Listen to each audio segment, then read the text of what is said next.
want to give a book review of this.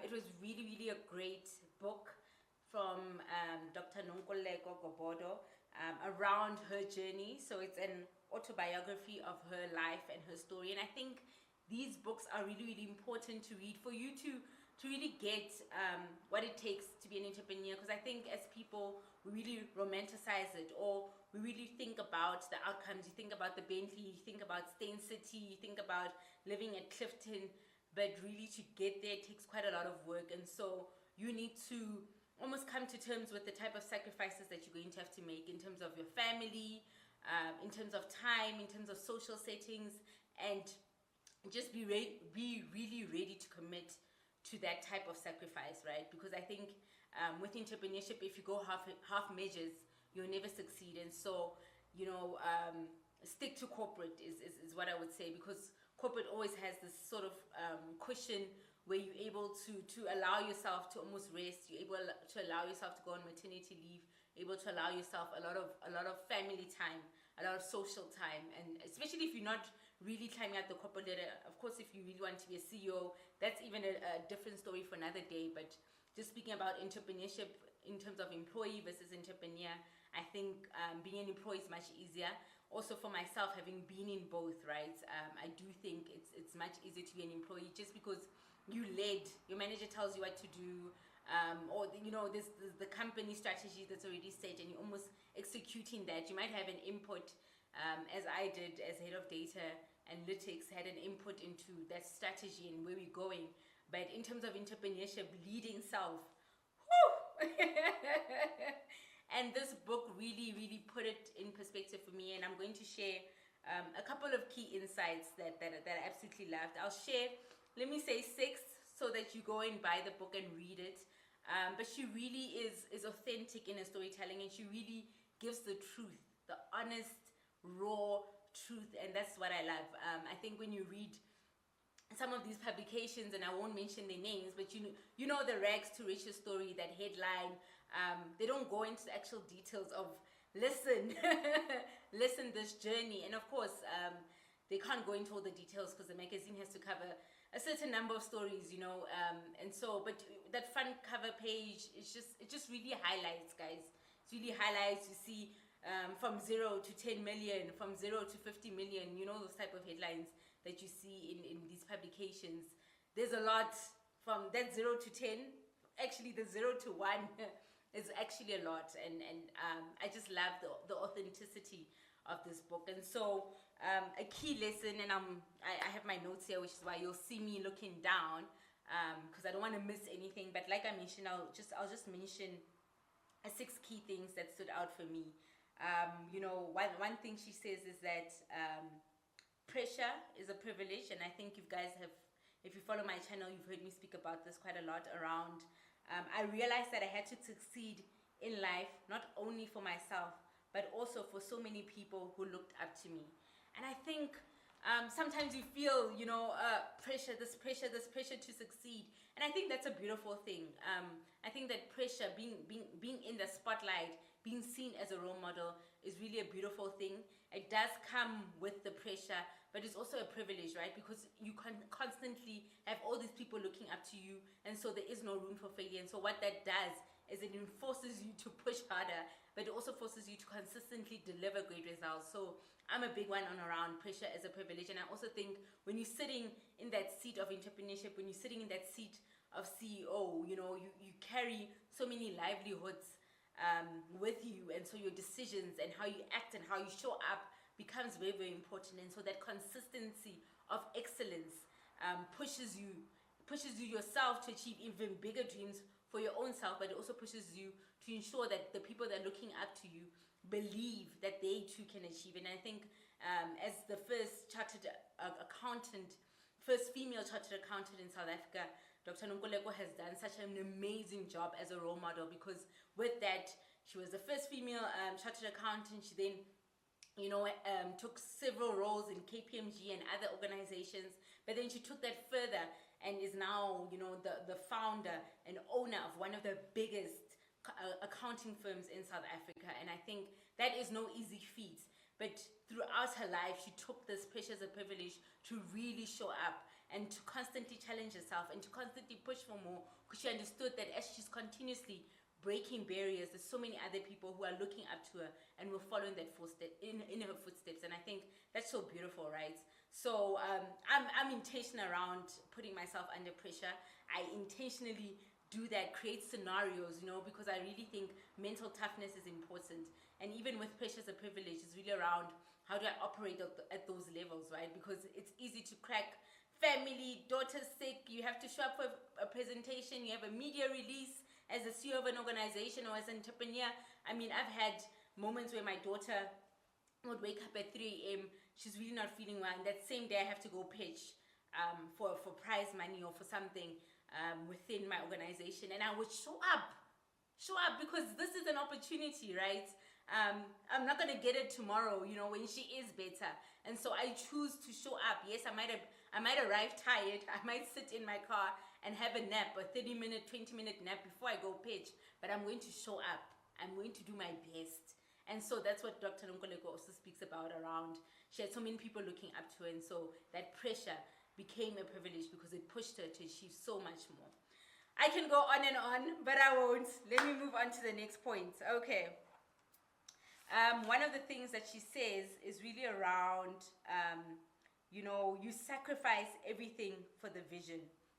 It's important to have a clear vision for yourself, but also when you have a clear vision for yourself, it's important that you give your choices the time and effort it requires. And so with the choices we make, there's certain sacrifices, right? So I'll give an example of myself. So in her book, she talks about how choosing to start an organization from scratch, choosing to be an entrepreneur, came with certain sacrifices. She had to leave her children for extended periods of time with her parents while she was working in Johannesburg. They were back home. Another one around, the sacrifices. When you make a choice, give that choice the attention it deserves. Is actually what she says. And so one of those choices was for me when I studied my MBA, right? It required certain time, it required certain sacrifices, certain efforts. And so I understood that this MBA is going to take 2 years. And so for the next 2 years, I'm not going to be as present. I'm not going to attend as many ballet events. I'm not going to be able to attend as many concerts as I'd like for my children. Also, in terms of Saturdays, because that's when I had my classes, on Saturdays, I'm not going to be able to attend certain weddings, funerals, and so forth. And so I had to cut a lot of social events, and I'm glad for that, right? Because I did so well in my MBA, right? Graduated with a couple of distinctions because I gave that decision the time it deserved, the effort that it deserved. And so when you make a choice, sometimes we choose a classical example. Sometimes we choose, I want to be CEO, but not give it the time and effort it requires. It's so important. It's so important. I know that we look up to people like Linda Mabene, who's the founder of GLO Energies, now possibly a billionaire in South Africa. And so there's certain sacrifices. Have you seen that woman's schedule in terms of traveling? I'm not in the organization, but I see her on her Instagram. I see her on LinkedIn. She's traveling all over the world, closing these deals. And what does that mean, right? It means time away from family. And so she's chosen that this is the path for her. But with that path, there's certain sacrifices: time, effort, money. And so you can't say that I want to achieve the following and then not put in the work and not put in the effort, because that's what leads to misery. I wish I would achieve this. I wish I had this. I wish I did that. No longer wishing, guys. Let's make it happen. And you can make it happen, but you need to understand that certain things need to be cut off. Sometimes it means changing your environment of friends, right? Because now you're on a different trajectory. So you can't be going out drinking every weekend. You can't be going out partying every weekend. It's now library and books, because you're continuously upskilling yourself to get to the level that you want to get to. And so that's really important. Whatever decision you make, give it the time it deserves. And understand that the decision will come with sacrifices. Let me move on. Okay. And then she really spoke, I loved her story around partnerships. So she really spoke about a partnership that didn't go well. Initially, it started off quite well, but I want this to be the third point, because I think a lot of us enter businesses with our friends, we enter businesses with our family members. Make sure that you have a legally blinding agreement.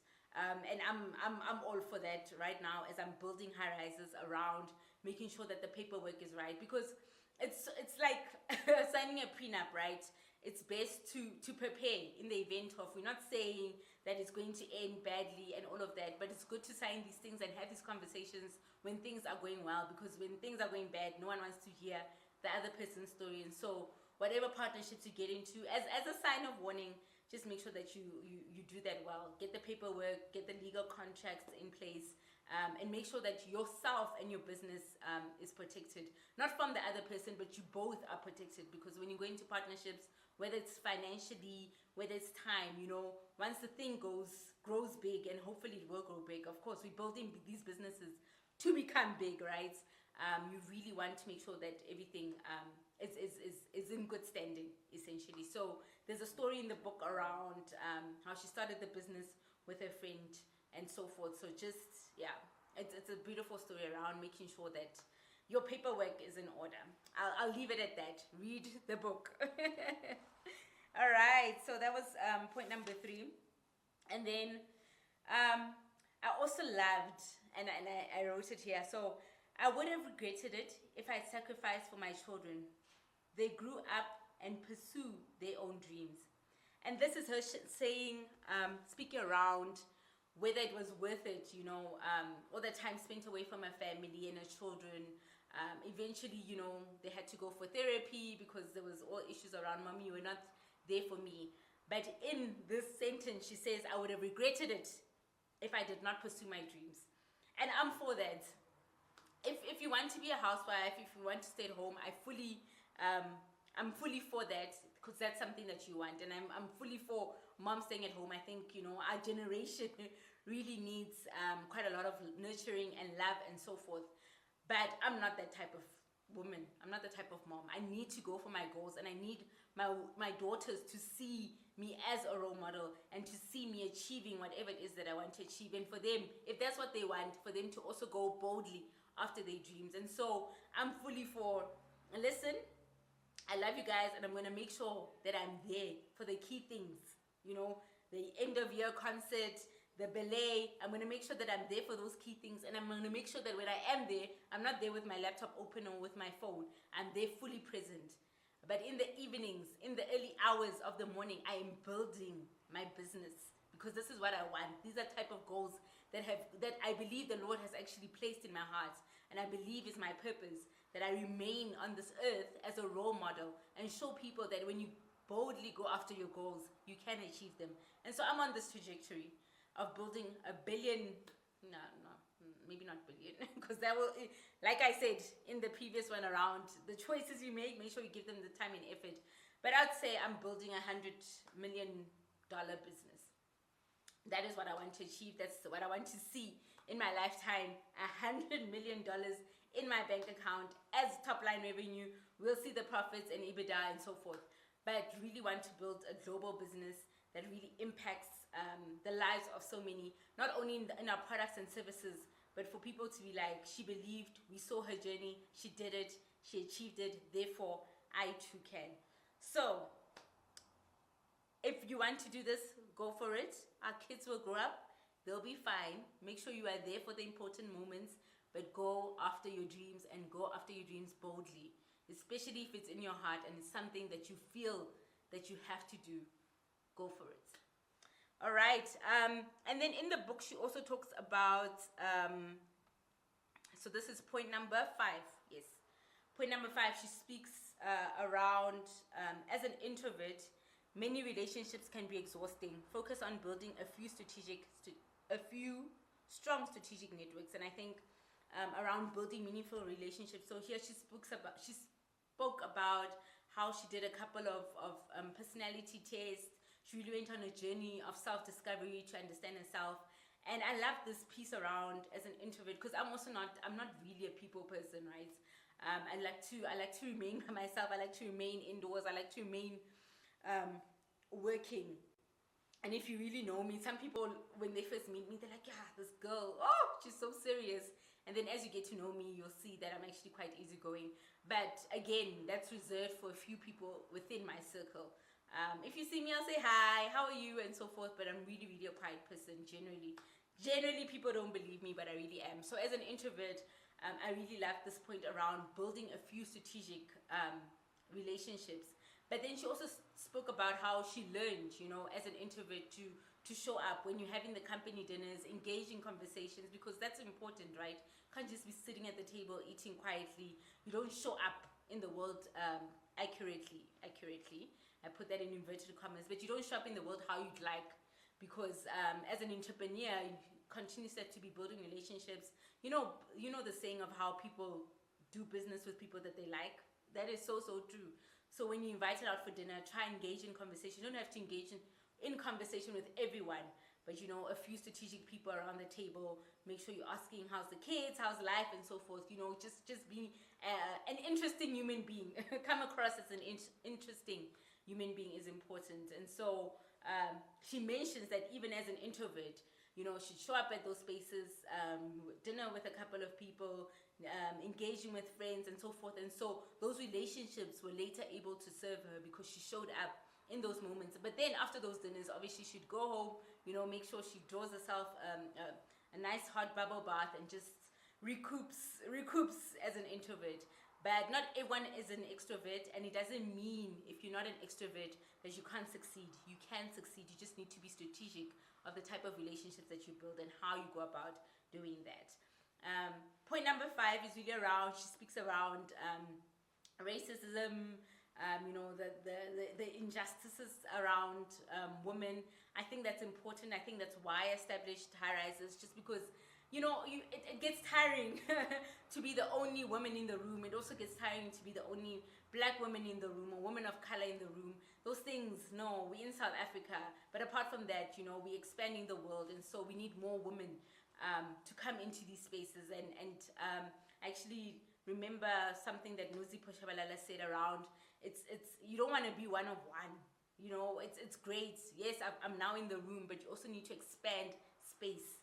That is so important. It's important that we expand space. Like the applause. Well done, Kudwano. It gets tiring. Guys. So let's make sure that we are multipliers, right? We bring other women, we bring other black people, other African people into these rooms as well. Like, let's expand the space. There's more than enough space for all of us. And I think it's good that sometimes you are the trailblazer. You go first to make sure that you shattering those glass ceilings, like Bomam Triforsa, Bomam Futi as well, who've gone before us, right? They've opened so many doors for us, and so it's much easier for us who come along. But they're also intentional about sending that elevator down. Send that elevator down. I get so irritated when I see women who want to be one of one, who are happy to be part of the white boys club. Guys, that's so boring. We need our own clubs, but also that white boys club must crumble. Bring more women into that room. Be intentional about it. I know it's tough. It's tough. I've been in rooms where I also be like, but this doesn't make sense. You're telling me that there's no black talent that can be in across this table, across this leadership table. But speak up. As you continuously speak up, you are creating dents. So make sure that you continuously speak up, guys. Very, very important, especially in the South Africa we live in. Also, if you're not speaking up, what are you saying for the next generation and the generation after that? They can't be fighting the same battles. We need to, cut down these walls, cut down these rooms. Apart from that, build our own tables as well. So let's keep on keeping on. And then I did mention that I was going to go for 6 points. So the last thing she did say is that the quote that I absolutely loved as well. There's so many quotes, but I won't go through all the quotes because you have to read the book. But she speaks about, once I get clarity about what I want to do, I focus on it and I do not allow anything to distract me from achieving my goal. How many of us can say that? Honestly, how many of us can say, once I have clarity on what it is that I want to achieve, nothing will stop me from achieving it. And I think, you know, what really draws us back is really the environments that we're in. Sometimes we discuss what we want to achieve. Sometimes we discuss our goals with really small-minded people. And so when you discuss, I want to achieve the following, I envision this for my company, I envision this for my life, I envision this for my family, someone will laugh. How? When are you ever going to afford to take your entire family to Dubai? When are you ever going to afford to take your entire family to Maldives? You want to build $100 million you want to build $100 million company, a company with $100 million. How? Sometimes you're discussing these big audacious dreams with really small-minded people, and so you really need to be careful around who you discuss your dreams with, right? Who's part of your circle, right? Is there accountability? Are they pushing you forward? And I think you know. I mean, like, honestly, you know whether this friendship is serving you or not, whether this relationship is serving you or not, whether this mentor is serving you or not. And so,